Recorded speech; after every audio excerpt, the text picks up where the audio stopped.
Alright guys, today we're making a compound butter with bird's eye chili and a little bit of garlic. Compound butters are great for finishing dishes.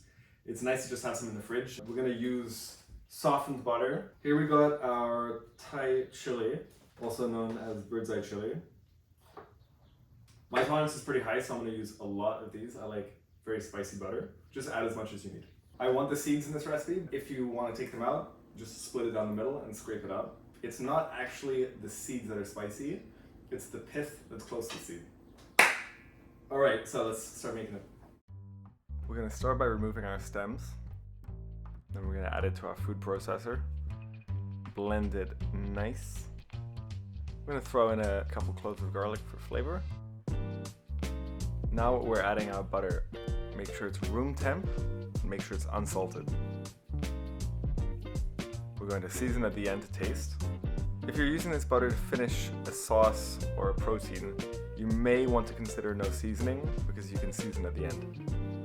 I'm fucking cracked and I'm gonna have it on bread. We're gonna clean our edges. Let's taste it. Alright, there it is. So let's give it a taste. A little homemade bread from the missus.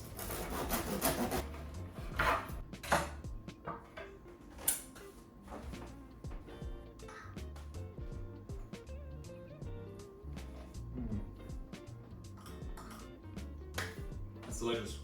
My recommendation, if you're ever sauteing shrimp or frying some kind of seafood, highly recommend finishing it with a bit of this butter. Just throw it in the pan, let it melt, and that's it.